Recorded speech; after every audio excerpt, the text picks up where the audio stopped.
I am really enjoying using AI to map out processes and to map them out visually. If you're on Spotify or YouTube, you'll be able to see this. Let's say this is the service company, let's say HVAC. I am an HVAC contractor. I am currently having problems with getting accurate billing to our customers for our materials. Yeah, parts and materials. What we're gonna do is we're gonna build a prompt for exactly the challenge that we're having, and then we're gonna use that to build what's called a Mermaid flowchart. When you sit down and think that you began with a blank sheet of paper, this is a lot. If you're curious about it, how you can actually make use of AI, this would be a really great way to do it. Expert advice, practical tips, real-life stories.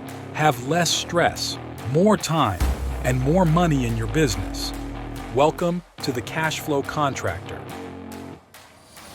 Martin, sometimes things just don't work out. We're having a day of it. You just told me that your wife's gross margins are basically decreasing by 17% because of a legislative issue. Yeah. And then it's Juneteenth when we're recording this, and it was just a surprise, no day of school for my daughter. So I had to delay our recording here because my wife had to go to a doctor's appointment. And now we've got like 18 minutes to try to get something done. So let's jump in. Let's record an episode. Okay. I was telling you that I am really enjoying using AI to map out processes Right. and to map them out visually. So I just, if we're sharing my screen today, if you're on Spotify or YouTube, you'll be able to see this. If you're on Apple, you'll probably want to jump over to one of those, or else this isn't going to make a ton of sense. But you can probably follow along just with the audio. I just showed you how to do a process for making a quesadilla, but let's talk about actual processes that would make sense. So where's a place where you like to visualize processes, or you want your team to better understand processes for one of your clients? Well, I think one of them is inventory control. People are out in the field buying parts for contractor type jobs, and Okay. they buy the part, and they're through their project management software like Jobber or those kind of guys. They know that they're there, but what's happening is a lot of times the part gets missed. Somebody goes and gets a $300 part, drives over and uses it, and either completely forgets to put it on not either. That's one of the things that happens. There have to be checks and controls so that we understand and everything gets billed, right? And it not only has to get billed, but they have to know the price. And the cost is not the price. Oftentimes when you buy parts, cost is not available to the guy who buys it, right? If technicians go to the parts store, a lot of times they get an invoice, but it's unpriced. So you've got to mark that up, and you've got to do it all in real time, because we would like to be able to hand them an accurate invoice at the end of the job. Or even to do it a week later, you need to have a system and a process to make sure that everything that got bought anywhere got allocated at a proper price to the job that it went on. And that's a formidable issue. No, that's great. Okay, so let's say, this is a field service. This is a service company. Let's say HVAC. Right. Yep. HVAC Okay, so or plumbing.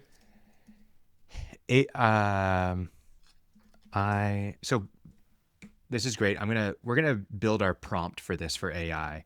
Now, what I think is great about this is, before this, mapping out processes you would do on a whiteboard, which I've done with you several times in your office. And that can be really great, but also if you need to change something, you've got to erase. It's not really documented. It's not shareable in a PDF or an image.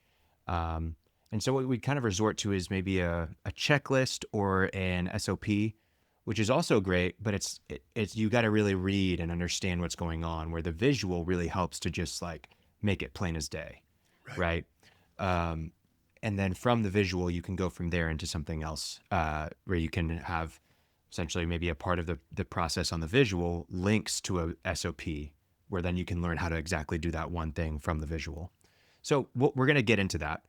What I'm using is Claude. You could do ChatGPT for this. I personally like Claude a little bit better for this type of thing. But what we're going to do is we're going to build a prompt for exactly the challenge that we're having. And then we're going to use that to build what's called a Mermaid flowchart. Mermaid is a programming language like HTML or CSS or whatever, right? And what's nice about that is it's actually a really basic programming language. Like I could probably teach it to you in 10 minutes, Martin. It's not hard to learn, and so that means it's not hard to edit, and it's understood by basically any software out there.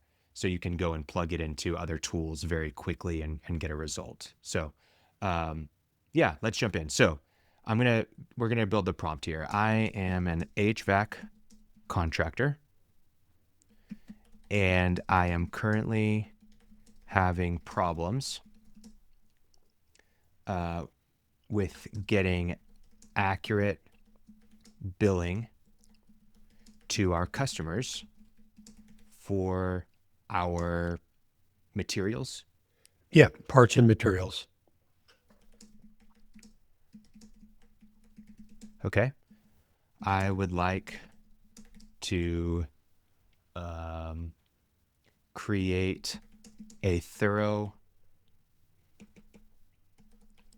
process for ordering. It starts with the ordering. No, Where does it start? it starts when the guy finds the need, obviously. So he goes to a parts house and tells them what he wants. So I guess that Okay, is so hold on. Identifying the the service need right, or the part. and the parts and materials for the service need. Right. Okay, then what? Then he goes to the parts store and purchases it. Purchasing the part from the supplier's store. Right. Okay. And Okay. then what? The difficulty is that he needs to know what the part will sell for. Okay. And Okay. the way that we need to do it in here is to install a purchase order system. Right. So he's Okay. going to have to call the office and tell them that he's either at the store or on his way to the store, needs to know what they're buying, what he's buying, and what the cost is, and what the selling price is for that customer. Okay. Okay. That's and going to have to come from can you a clarify the selling price for me? Is that like, hey, we Yeah, get a different we price, mark but it the up. selling price is yeah. Okay. That's Yeah, what I we thought. buy it Okay. for $100, we sell it for $150. Right. Okay. Yeah. So And so the difficulty right now for this contractor is that that's not getting relayed to the office. there's a communication breakdown somewhere in there because they find parts that come through in the bills when they get that bill at the end of the month. They find parts that come through that were never allocated to anything. Okay. Sometimes that's the case because they're bought an inventory part, but that also happens. But they just look, and we bought 150 items, and 120 of them were billed to a job, and 30 were not. What the hell happened? Right. Gotcha. So the Okay. So right system's now got we are to, receiving invoices from the supplier that has materials right, that we listed can't match to a that job. we cannot match to a specific job, Right. meaning that we are paying for materials out of our own pockets and not billing the customer Correct. for the parts and materials for all of the parts and materials. Right. Okay, cool. All right, so I would like to create a robust purchasing platform from the supplier's store, and then assigning the part material to a job and marking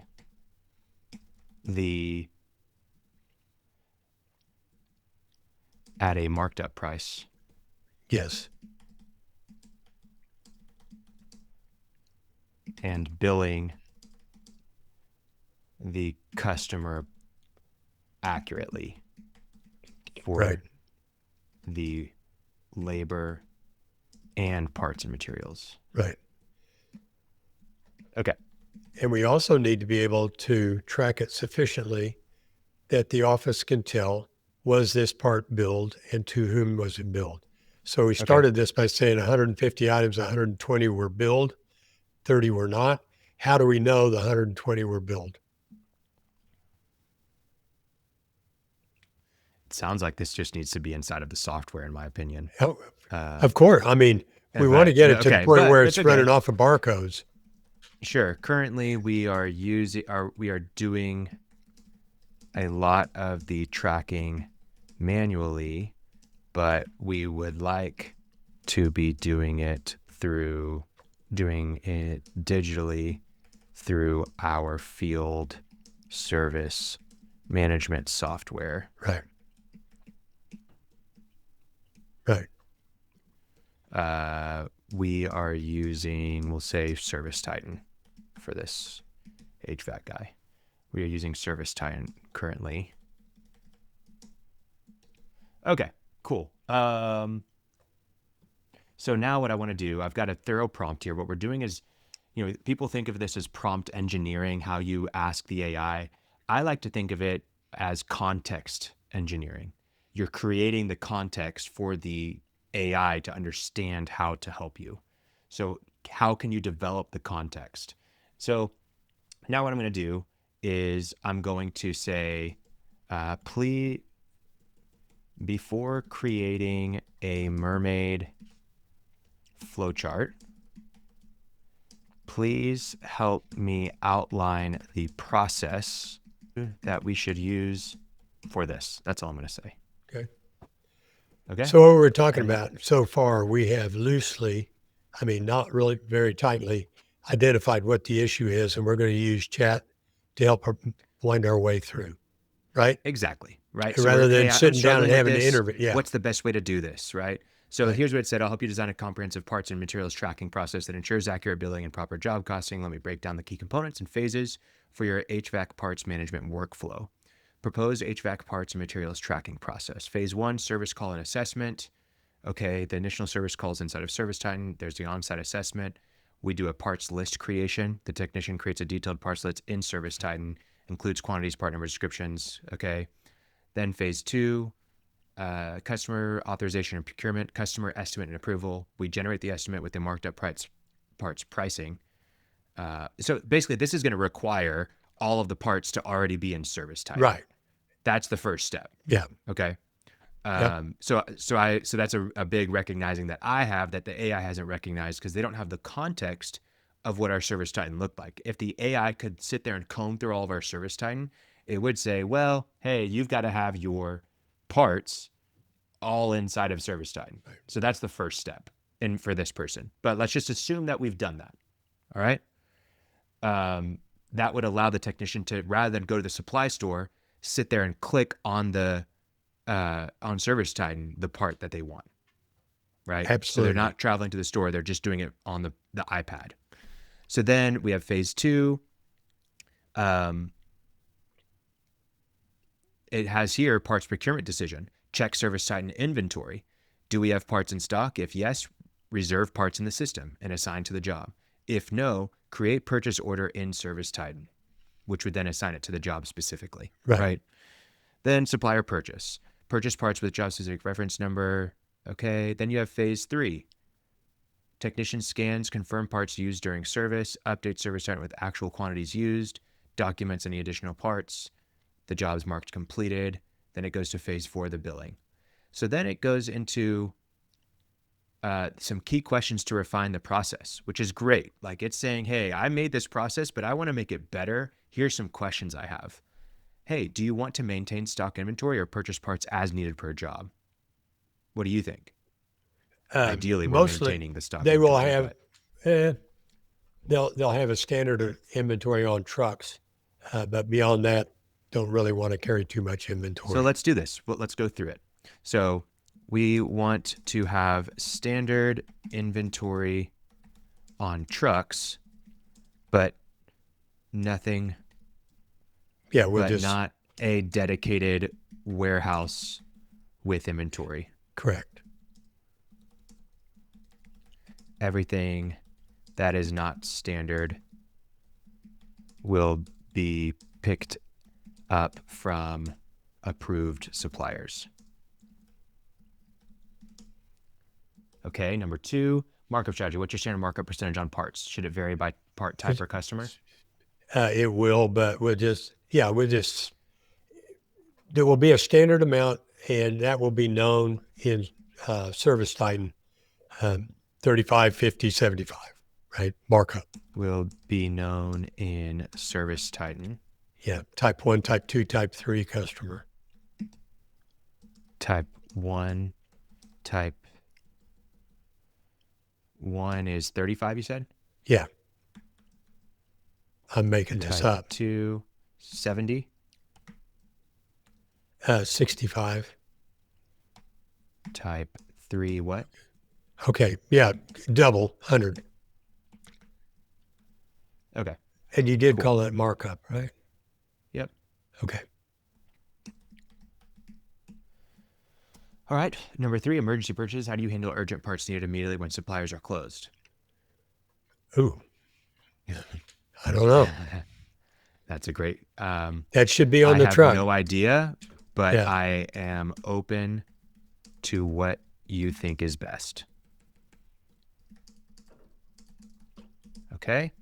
Number 4, multi-day jobs. How do you track parts for jobs spanning multiple days or requiring multiple supplier runs?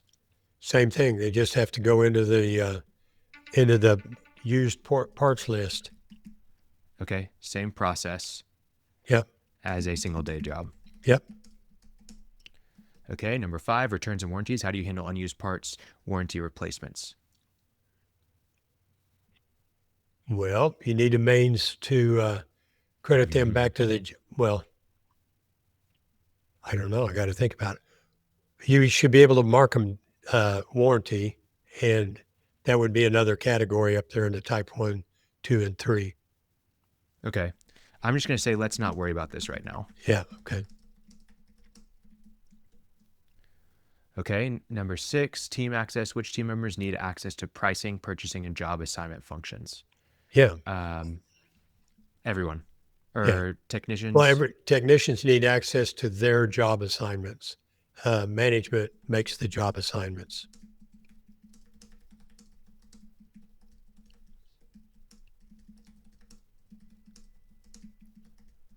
Okay. Approval thresholds. Do large parts purchases need management approval before ordering? Yeah, we could say that. Yes, over Yes. Orders over above $1,000. $1,000 need manager approval. Right. Okay. 8, supplier integration. Can your main suppliers integrate with Service Titan? I'm going to say yes. They integrate. Okay. Then I'm just going to press enter, and it's going to update. And it may actually go in and start creating. Okay, so it refined it. Okay. So now I have a pretty good, it has a really good idea in the context. Maybe it's not even, it has more context than even what's written down. And so now it's going to go in and it's going to create this flow chart, right? So it's doing phase 1, phase 2, it's coding it all. You can see it on the screen. It doesn't really, this is the code. So like, it's actually legible and you kind of get it. So it goes from A to B to C to D. And you can just read through here. Okay, A, we get a service call. B, create a job in Service Titan. C, we assign the technician. Makes sense. But what's great is then it turns it into a very easy flow chart to read, right? So this is valuable right here. We can go through and look at this flow chart, and it'll all make sense. I'm zooming in. The window doesn't look great here. Let me make it full screen. 1 second. I think I can make it full screen. Maybe not. Okay. So I'm going to go to phase 1 here. and hopefully people can see this. It's a little bit hard to read, but we have our phase 1 job setup and assessment. Can you read that, Martin?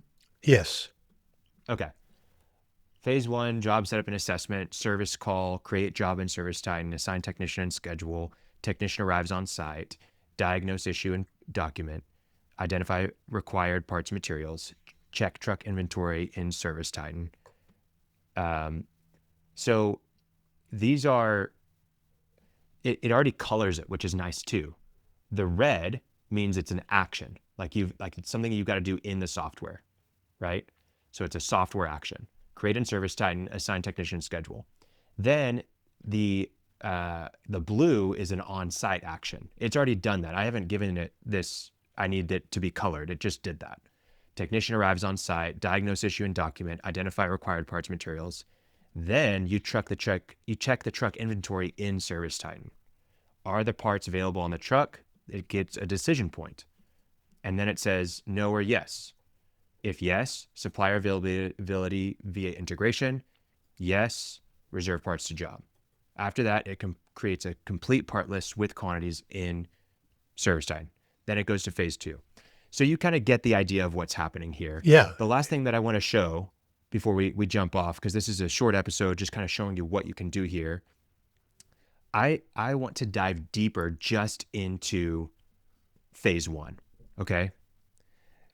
This is good, but I want to move slower and more deliberately.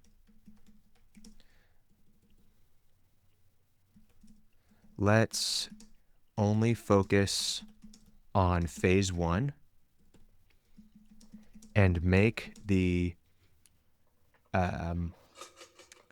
flowchart much more detailed. And let's just see what it does. Okay, we're only going to focus on one, and let's see what it does.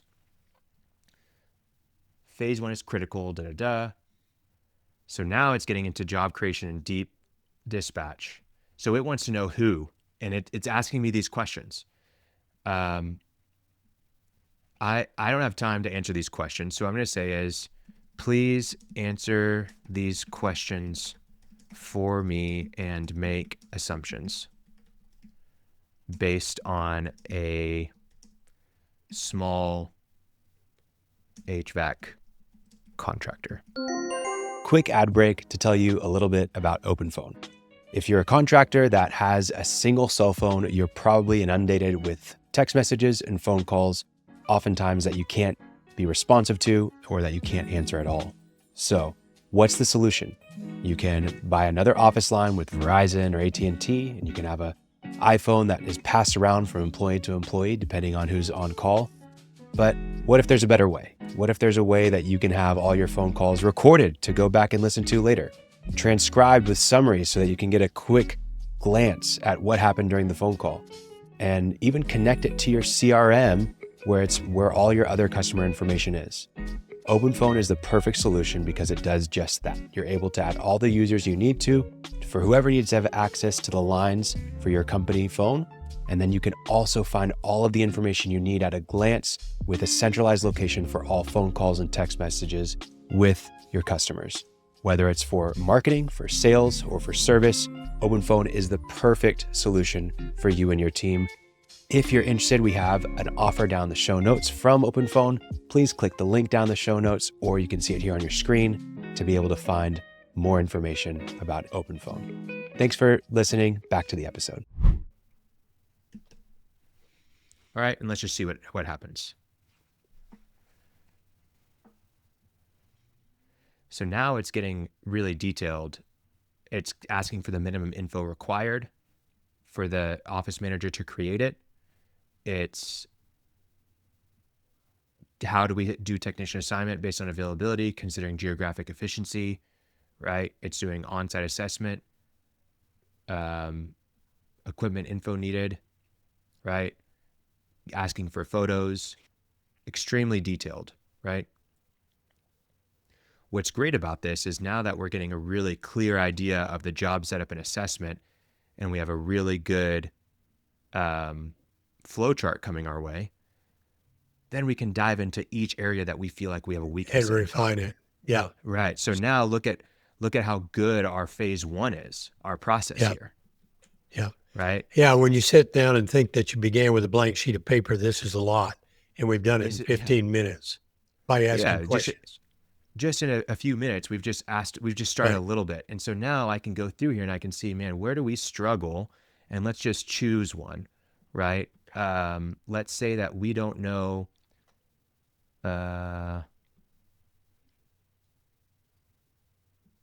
maybe our performing initial diagnostic tests and documenting systems is really not good, right? We can go in and we can dive just into that. And we can say, we struggle with performing initial diagnostics and documenting symptoms and reading. Please create a training manual of best practices for an HVAC technician using ServiceTitan on how to do this effectively. Right? And so now it's going to help me create a guide for that. And here's the manual. And now I can send that to my client, my technicians, right? Yeah. Or I could review that. I could do that. So review it. This is what this kind of looks like. There's the idea, Martin, of vibe coding, which is where you vibe with AI to code something. I would call this vibe processing, right? But just a little idea there for listeners. If you're curious about how you can actually make use of AI, this would be a really great way to do it. So yeah. I think maybe we can do a longer episode on it too, with more specifics. But that's fantastic, Khalil. Yeah. Well, thanks for joining. Sorry to make it so rushed, everyone, but life just happens sometimes. So yeah, Martin, we'll see you around. See you, man. Bye. You made it to the end of the episode, but before you go, if you found yourself thinking about growing your construction business while listening today, I want to share something with you. It's called our 24 Things to Hiring and Training the Perfect Executive Assistant for Your Construction Business. And it's a free guide that we've created. It's not theory, it's what we actually use to help contractors hire the perfect executive assistant. And really, we help you find ways to delegate over 50% of your current workload and get back 20 hours of your time every single week. You didn't start your construction business to just be doing admin work, to be buried in paperwork and endless admin tasks. This is the guide that shows you exactly how to find and train someone who can actually take all that weight off of your shoulders. So this is a real actionable, great PDF that has templates and processes. It's really, really great. And I want you to check it out, even just to get your feedback and how we can make it even more valuable. But I know that you're going to love it. The link is in the show notes. Please download it. We'd love to see how much of an impact it makes on you and your business. Thanks for listening to the full episode. Check out the guide. It's free. No reason to hesitate. No reason to wait. Download it now. And before you go, I just want to ask for your gracious subscription to our podcast. So if you have 2 seconds, it means the world to us. Just subscribe on YouTube, Spotify, Apple, or if you'd like our weekly newsletter delivered to your inbox whenever we release an episode, please subscribe in the show notes. Every week, we're talking about real strategies on how you can grow and build a profitable construction business that runs without you, so you can have less stress, more time, and more money. Click subscribe wherever you listen to the show, and thank you again for checking out the Cashflow Contractor. See you on the next episode.